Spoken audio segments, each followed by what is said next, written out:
Hi, this is Jeff French, editor of Texas Knights for the Texas Chess Association. And I decided to go ahead and go back an issue and do a video on an article I wrote for the March-April issue. I've already done a video for the May-June issue about Fritz 16 customizations. I also wrote an article in the May-June issue about customizing ChessBase database icons. And there's a 6-page article out there starting on page 19. You're welcome to read through if you haven't already. And if you have ChessBase or even just the ChessBase Reader application, that will apply to either of those and even older versions of ChessBase. So I have ChessBase 14 that will work on 13 and at least back to 12 because ChessBase Reader is based on it, and it definitely works with the ChessBase Reader that you can download for free. So I decided, what the heck, there was a pretty good response to the first video I did, so I'm going to back up one issue and go ahead and make a video out of this one. So let's get started with that, and let's start by actually getting a definition of what custom icons are in ChessBase. So I'm going to load in ChessBase 14 here real quick. And luckily, when I actually start up ChessBase, my databases actually has 4 custom icons on it. So you have the mega database, the couple things from Chess Informant that you can purchase and download, and these are all custom icons. And these are icons that the developer of these particular databases or the group that put them together actually created a custom icon for it. And these aren't the same as if I went, right-clicked on a database and went to properties and selected what kind of database, these are, and there's an icon associated if I do that. So a large database, even though the mega database is a large database, the large database icon is, I can't even tell you what that is, but it's not, what you see, from a mega database perspective. It doesn't say mega database 2018. It's just that. And, there's a whole bunch of different types of, databases that you can find, and you'll see an icon if you actually use one of those and you change the properties. And, that's not what we're talking about here. We're talking about, literally a, file that's included, with the database. And if I actually went, and I don't know if it's an easy way to get to the folder for the database. Hold on just a second. I can do that just so you can see what I'm talking about here real quick. I actually have, all my databases in my ChessBase folder, and then there's the bases. Then there's the mega database. And in that mega database folder, there's a mega database 2018 icon. And if that didn't exist, it would just use whatever it defaults to, and it would be that large database icon that you saw before.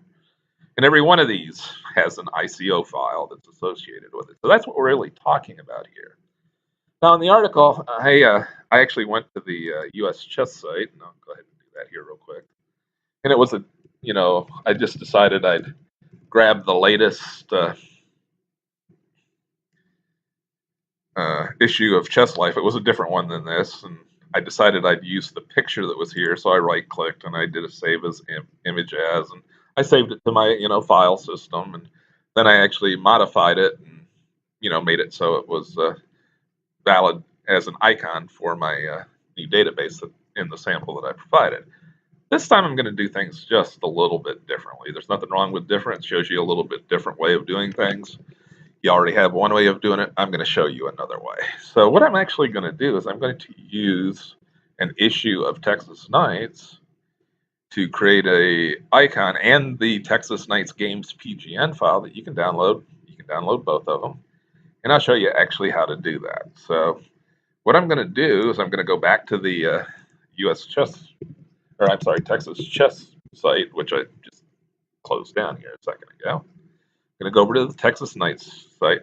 Let's go ahead and just do it for this copy, you know, for the March, April issue of the magazine. So I click on it, and I'm going to go up here and I'm going to download the issue. So I got the PDF.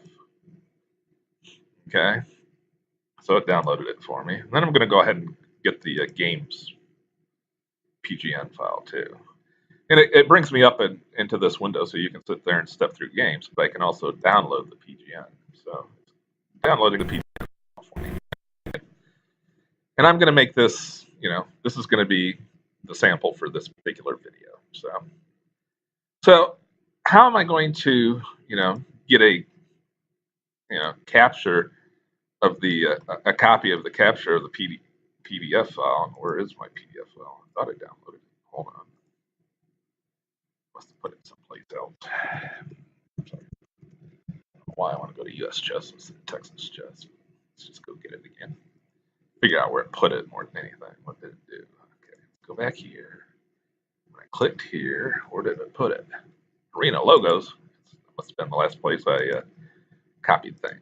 So let's put it back over here. I'm just basically moving it to the downloads directory where I wanted to put it to begin with. So anyhow. So now my Texas Knights is here. Now I use a PDF browser called Sumatra. Okay. It's I actually like it better than Adobe. It's a little bit smaller. It's open source. You can use Adobe just as easily as not for this, you know, this little sample. I'm just using Sumatra, and again, you know, if you click on it, empty. Hold on for a second. I just want to show you, you know, that I'm not, if I'm not pronouncing, you know, Sumatra right, then you can see actually what it is, and it's, you know, it's a nice little open source PDF viewer that I just find works at least as good as Adobe. Doesn't take up quite as much space. Doesn't seem to be bloatware. It does PDF very, very well. So what I want to do is I basically want to do a screen capture of this so I can get a picture of the cover of this Texas Knights. And this is what I'm going to do. But first I'm going to actually do a full screen so it takes up the whole screen. It just makes it a little bit easier. And I believe F11, if I'm not, yeah, F11 is the way I do a full screen. And what I'm going to do is I'm going to hold down the Alt key, and you can't see the keys, unfortunately, but I'm holding down the Alt key and I'm hitting the print screen button, PRTSC on my keyboard. It may be something different on yours. It may actually say print screen or something, but there is a print screen typically on your keyboard. I'm holding down the Alt key and hitting print screen. What that does is it captures whatever is on the screen into the clipboard as a, you know, basically a piece of clip art or a picture. So now I told you in the article that I use something called paint.net. And you can go and download paint.net for free. Okay, where you go is you go to www.getpaint.net. Okay, and you can go to their download option, and you can come here and download it. Now, if you notice, if you go to the Windows Store, you have to pay for it. Why in the heck would I pay for something when I can download it for free? I don't know. You tell me. But same version, the whole 9 yards. I'm not going to pay for it. If you want it, go get it. I didn't pay for it. Don't plan on paying for it. It's there. But anyhow, so I'm going to load in that paint.net application just as soon as I can remember where I put it. Okay, so that's paint.net. I'm going to click on it. Okay, and so I've already captured the cover to the clipboard. I can do a Control V right now. And I'm going to click on Expand Canvas, and it shows that I'm actually bringing in the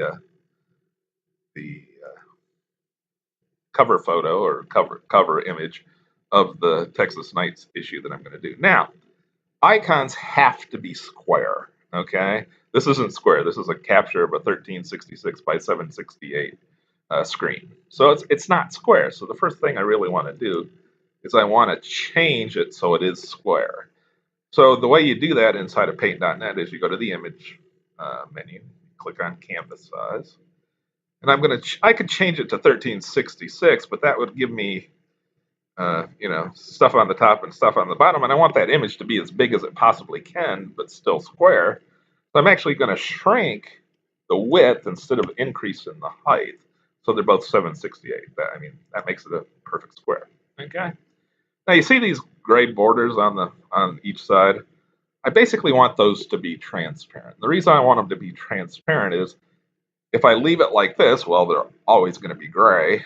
And if I don't leave it like this, if I make it transparent, it doesn't matter what the background color of the application is. I mean, right now I think it looks to me like it can only be white. I could make them white, but if I'm going to make them white, I might just as well make them transparent. And icons support transparency, so I might just as well make it so those borders are actually transparent and whatever is behind it shows through. So what I'm going to do is I'm going to use a tool called the magic wand. Okay, I could just as easily, go up to the tool, drop down and say magic wand here. It doesn't matter how you get to it. I just want that tool. And I just literally click in an area that I want to make transparent. Now, just by dumb luck, when I did that screen capture, there's just a little bit at the top and a little bit at the bottom, so it goes all the way through. And I can just hit delete right now and delete everything. Now, I don't know if I can show you. Okay, you see how this guy allows you to change? If you were, totally gray at some point, since the color I want to get rid of is gray, it might very well actually show also some of the gray pictures, and it would make that transparent. That's not what we want. So we may have to move this little guy up at the top to make sure we don't see something like that happening. And it might only just be a little tiny part of the screen or something like that, but just make sure you change the tolerance so it doesn't bleed through. We only want, we want that cover. So what happens is when I hit the delete key, you see that, you see a chessboard or a checkerboard or whatever you want to call it. Since we're talking about chess stuff, let's call it a chessboard. Showing what the transparent part of the image is, and that's what Paint.net does. It shows it like that. So you can tell there's actually nothing there. It's transparent, but you still see the full cover as you did before. So now I'm going to save that.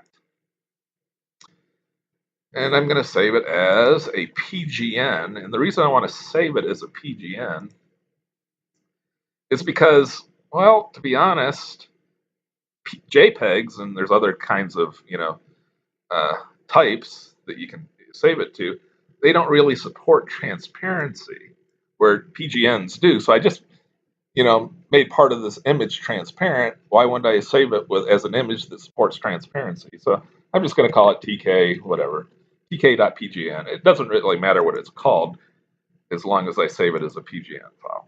All right, so I'm really done with Paint.net. I've done everything I needed to do. I shrunk the size of the picture. I made the parts that I needed to, around the image transparent. I'm done. I can close this down. And there's my PGN file. I actually saved it in the same location as my other two things. So, all right. So now what I'm going to do is I'm actually going to change that to an icon. And what I do is I use a web service called ICO Converter. Okay. And it's free. It's pretty darn easy to do. You want to pick all the different sizes. You want to make sure 32 bits is the one selected. And if you pick 256 pixels and 8 bits is selected, I think it will automatically pick 32. Don't quote me on that. But since 256 only works with 32 bits, and we want the 256, we definitely want the 32 bits as well. So now I need to choose a file.